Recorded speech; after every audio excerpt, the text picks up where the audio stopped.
বৈবাহিক সম্পর্ক ছাড়াই স্বামী স্ত্রী পরিচয়ে করছিলেন বসবাস। তাদের মধ্যে অন্যের সাথে সম্পর্কে জড়িয়েছে এমন সন্দেহে নারী সঙ্গীকে শ্বাসরোধ করে হত্যার পর মরদেহ রাখা হয় বস্তাবন্দি করে। এরপর মিলছিল না পরিচয়ও। পরে মুদি দোকানের স্লিপ থেকে নম্বর সংগ্রহ করে শনাক্ত করা হয় মরদেহ। গ্রেফতার করা হয় ঘাতক সঙ্গীকে।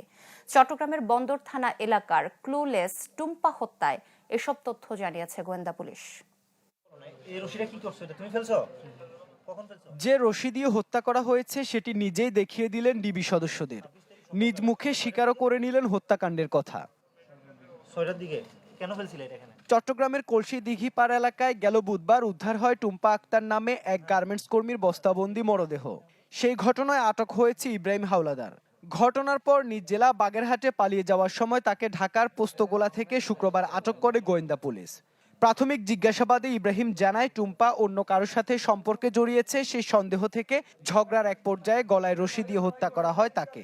একটি মুদি দোকানে সংবাদ পাই যে এই দোকানে মাঝে মধ্যে সে যোগাযোগ করতো। তো ওখানকার একটা ক্যাশ মেমোর সূত্র ধরে আমরা ইব্রাহিমকে শনাক্ত করি। তারপরে ইব্রাহিমের কে শনাক্ত করার প্রেক্ষিতে আমরা ইব্রাহিমকে ঢাকা শ্যামপুর পুলিশের সহযোগিতায় আটক করে পরবর্তীতে আটকের প্রেক্ষিতে এই ভিকটিমের পরিচয় আমরা তখন শনাক্ত করি যে তার নাম টুম্পা আক্তার, তার বাড়ি ব্রাহ্মণবাড়িয়া জেলা। ব্রেকফাস্ট, টিফিন কিংবা স্ন্যাক টাইমে মজাদার আয়োজন মানে অল টাইম ব্রেড। টুম্পা আর ইব্রাহিম বিয়ে না করলেও তারা স্বামী স্ত্রীর মতো একটি বাসায় বসবাস করত চট্টগ্রামে।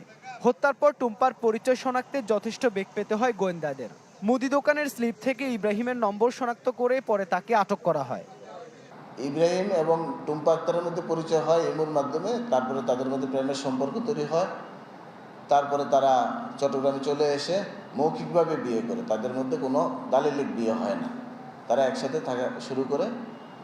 তারপরে ঘটনার দিন তারা তার যে টুম্পা আক্তার যে মোবাইলে কথা বলে বিভিন্ন পুরুষের সাথে, তাদের মধ্যে সন্দেহ তৈরি হয়, বাদানুবাদ হয়। এরই এক প্রেক্ষিতে ইব্রাহিম তার হাতের কাছে একটি রশি ছিল, এই রশি দিয়ে তাকে গলায় পেঁচিয়ে শ্বাসরুদ্ধ করে টুম্পা আক্তারকে হত্যা করে এই খাটের উপরে লাশ ফেলে বাইরে দিয়ে তালা দিয়ে সে পালিয়ে যায়।